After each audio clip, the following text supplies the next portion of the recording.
Howdy everybody, how's it going? So this is my quick little guide on the first Warden, which is the first boss in Lords of the Fallen, which is, I'm just having a hoot with this game. So I'm just showing really quickly here. There is it's an Estus Flash Shard is essentially what it is from Dark Souls, if you know what that is. It's an additional healing item, so it's good to have for this boss fight. Let's get right into it. So I'm playing the Warrior right now in this game. I'm going to show all three classes, because actually, what I really like about this game is that each class kind of has its own distinct strategy, at least as far as I can kind of see. Maybe the Warrior and the Cleric kind of meld together a little bit, but there's definitely different ways you can fight this boss. So Warrior, what I like to do is that your shield is extremely strong. It's 100% melee block. You can block a lot of his attacks, and it's very easy to get up into his face and take advantage, especially when he does his 4-hit combo. So when he charges like this, what you want to do is you want to go to the behind the boss, not to the right like what I just did. This is the two-handed attack that you do not want to be hit by. If you get hit by that, you're going to probably lose about half your health, maybe a quarter. I do find that this game is actually a fair bit more lenient, at least so far as I've seen, than Dark Souls. Dark Souls, extremely hard-hitting bosses, especially if you get hit by an attack like that. So take advantage whenever he does this two-handed strike. Just basically sidestep it as a warrior because you're a little bit heavier. As a rogue, you can easily just dodge. So yeah, now there is a couple other attacks that he does do. There's a combo attack. No, he's not doing it yet. Yeah, he's going to do a combo attack which basically has 4 different strikes. So it's 1, 2, 3, 4. So that's a good time to take advantage of that. You can block those strikes as a warrior, so it's a really good time to kind of walk in there, do some damage. I didn't really find this to be an extremely hard boss. He is extremely slow, and he doesn't really do a lot of burst damage. So especially if you use the game mechanic where if you stand beside your ghost, you can get healed. It's actually pretty simple. It's actually really simple, but I prefer to do it without doing... I guess that's the really easy way. I don't want to do it the easy way when I actually learn the mechanics of the fight. So, yeah, that's basically it. So, basically, that's essentially it for the Warriors. That keep your shield up, make sure that you don't get hit by his two-handed smash, and then take advantage whenever he stops attacking, essentially. That's all you really have to do. Out of the 3 classes, I'd probably say Warrior is probably the easiest, I think. So, rinse and repeat. I'm going to heal back up here. He's actually gone to a different phase. So the one thing that I've actually noticed about bosses in this game, I've actually gone, I think I'm on the 3rd boss now. The 2nd boss was the Commander, which was actually a really interesting one. The 3rd boss, I think I'm just about there. So the nice thing about bosses is that it's a really cool mechanic called changing the phases, essentially. When you do a certain amount of damage to the boss, as you can see in those little areas, it'll basically change his stance a little bit. So it'll change his abilities, it'll change what he does. Now, for the first Warden, and also for the Commander, it didn't really change a whole lot until the last phase. And actually, for the Commander, it didn't really change a whole lot. I'm not sure if it actually glitched out. This is the day after the game has come out, so there are a couple bugs and stuff that I have noticed, but so far it's been a really solid game. So yeah, basically for the last ward, or for the first Warden, every single time you do a certain bar of damage, he loses armor. So first phase he loses his, I think, shoulder pads. Second phase he loses his main chain armor in the middle. And then 3rd phase he loses his shield. So once you've destroyed his shield, he goes into a different phase. So we're just about there, just gotta hit him one last time. I'm just blocking the 4-hit combo. What you want to do as well, I'll explain this in my rogue part, is that you want to hit kind of to the left, stay left-hand sided behind the boss, because his attacks can sometimes kind of run up and hit you even when you're behind him. So this is the last phase. So he kind of goes into a sort of like a fire dancer sort of kind of mode. So it's actually really cool. You'll probably see more of it in the other 2 fights if you're interested in the Rogue and the Cleric. But right here, I basically just whack at him. I've got a bunch of health. I've got healing potions. He's not going to one-shot me. I just need to get one more hit in.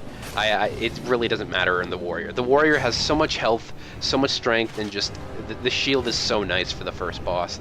It's really simple, really simple. So what I don't like about this game is that why am I getting beaten up? I'm just getting the shit beaten out of me when I just beat a boss. Anyway, regardless, yeah, so I guess we'll kind of move on to the next guy as soon as my cutscene ends. Ah! It'll end a second. I swear to God. So that is the first boss, though. Essentially, it's really easy. It's not fast moving. You can exploit the mechanics a little bit. It's just you can't stand in his strikes, essentially. So right here is the rogue. So a rogue I found was actually quite simple as well. He is fast. He's really he's able to kind of dodge around a lot of these strikes. The one thing that he doesn't have that the warrior kind of has is the shield, right? You don't want to block with the rogue, because if you block, you're going to get absolutely just whacked in the face. Because number one, it doesn't actually get rid of all the damage. It's only like a 70% block rate or something. And number two, it doesn't have a lot of poise, so usually it breaks pretty quickly. But what you can do is that, especially during the two-handed phase and during the where he charges at you, like this, it's very easy to get damage on him because you're so fast, because you're able to recover from your dodges, from your rolls. When he does his 4-strike combo, though, it's more difficult to get strikes in. It's just a little bit different from the warrior. But it's essentially the same mechanics. You want to take advantage of when he uses the two-handed strike, make sure you don't get hit by it, and just basically go to town on him whenever he does that. So, same diff, really. Now, for the last phase, I'll explain a little bit more, actually. Explain it there. Well, for the last phase, make sure you do not try to block or to dodge through his kind of rolly attack, where he's basically spinning, and because it'll go right through everything, it'll hit you no matter what. Now, this is New Game, so this is the first playthrough. I assume on New Game Plus and New Game Plus Plus, which I'm using Dark Souls terminology here, but basically when you beat the game and then go through it again, I'm assuming a lot of these abilities are going to do a lot more damage, and you're going to have to learn a lot of these mechanics and actually pay attention to these things. You can't just, oh, I got hit, whatever. Like, that hit probably would have maybe done half my health, or maybe even 3/4 of my health, and it was a really fast and really simple attack. So we'll have to see. We'll have to see how hard New Game Plus is. But right now, there are some things you can kind of, cheese. And actually, my third kill on the Cleric is a little bit of a cheese. So if you're looking to cheese the boss and you just don't want to deal with it, for whatever reason, I don't know why you would want to do that, stick around for the Cleric one, because it's probably the simplest way. And I didn't really want to show it first because I felt kind of bad about it, because it's just so cheesy. It's like, how does this take any skill? I'm not reacting to any of his abilities, really. I'm just kind of teasing it. So basically, the rogue, I'm continuing on. Make sure you're rolling behind him whenever he does the running slash. Going behind bosses typically seems to be the best way to go about this. On the commander fight as well, I'll explain that. It's best to go behind him because his AoE doesn't hit anybody behind him, as far as I can tell anyway, unless you're really unlucky. So that's the second phase, or the third phase that we've entered into. He's lost all his armor, and I do find he does get a bit quicker as well. His attacks get a little bit faster. He's able to just recover from his blows a little bit quicker. So right here, I'm going to back off and heal. Because you have that extra health pot, it is useful. I was kind of surprised that rogues, well, I guess the rogue class, were able to get so many health pots right at the beginning. Like, I suppose because you have a smaller health pool, you should have more health potions, but I just found it very odd, because I think the Cleric and the Warrior only have, I think, 2 at the beginning, and I think the Rogue begins with like 4 or 5, so there definitely is a bit of a difference. But again, the health pools are much larger on the Cleric and the Warrior, especially the Warrior. So, but past that, oh my god, that was brutal. Yeah, don't get hit by his two-handed slash. That definitely, you know what, that actually should have killed me. If this was Dark Souls, that should have killed me, because there's no reason that you should have been hit by that. I think I actually rolled into it. That's not good, but regardless, just with the Rogue, it's all about dexterity. It's all about just dodging the attacks. It's not so much tanking the hits, obviously, as Warrior. It's just 2 completely different play styles. You still get whacked by that shield, though. Other than that, the game's actually really good so far. I'm actually decently far so far. I've only played about 4 or 5 hours. I'll probably give a first impressions video, which would be hopefully entertaining. So yeah, the one thing about the Rogue too is that he does combo really efficiently. He does do a lot of damage if you give him time to wail on the enemy. And you know what, that probably says for most classes, but I found especially with my Cleric, he would swing so slowly that the boss or the mob or whatever would be able to recover before I was able to get in the attacks.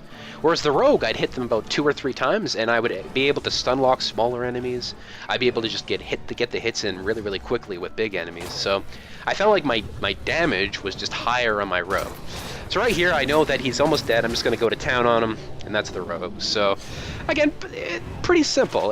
The boss fight isn't extremely hard. It really isn't. And maybe this is just coming from playing a lot of Dark Souls games, a lot of different games, but for me, it was a very introductory boss. You kind of learn the mechanics. You understand that, okay, the Ghost is a huge help. You're able to heal yourself. You're limited on what you have at the very beginning. You don't have all these outrageous abilities that, this I'll kind of show you in the Cleric. You don't have this on the Warrior and the Rogue. You do have this on the Cleric, however. So, begin here. I actually did die before this. I didn't use my my ability here. So, the nice thing about going, this isn't necessarily Cleric by itself. It's actually Soulless.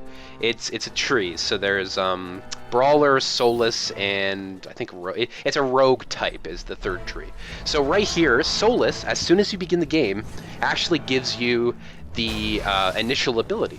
So in kind of a toss-up, you get less stats, but you get this ability. Now, what the ability does is that it summons a decoy, essentially. So it summons a decoy that will taunt the enemy, and from that, you'll be able to actually, for the Brawler, I think it recovers health. For the Rogue, I think it recovers energy.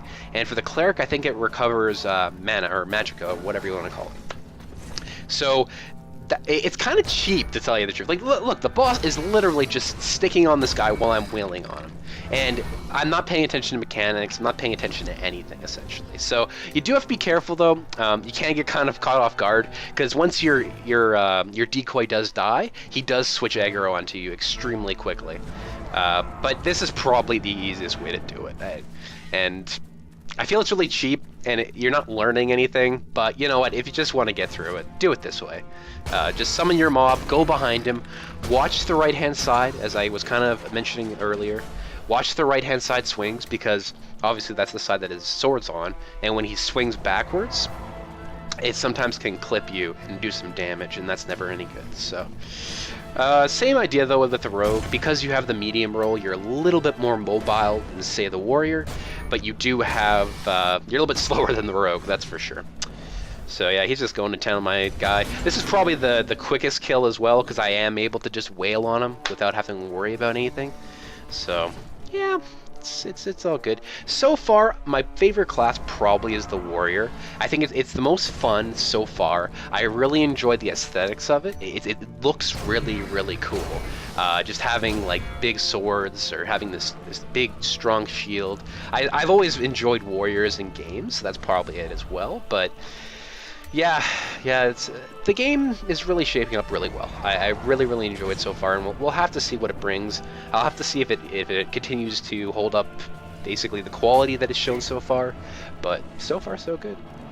So far so good. So, final phase, you do have to be careful for his spinning attack, because I did get hit by that. You do have to be a little bit careful, but again, it's not a hard fight. It really isn't. I can understand why people might not be able to do it, because, you know, if you're new to a Souls-esque type game, if you're new to kind of having these mobs who really are, they have mechanics. This isn't like I'm just gonna press X a whole bunch of times. So yeah, that's the first Warden, guys. Thank you for watching, and yeah, I'll talk to you later. I'll probably do a video on the Commander next. I just got my second kill on him, so I'll do all 3 classes just for fun. I might only be doing 2, to tell you the truth, just because the Rogue and the Warrior have very substantially different playstyles, whereas the Cleric seems, it's kind of a warrior without the heavy armor. So yeah, thank you for watching, and bye.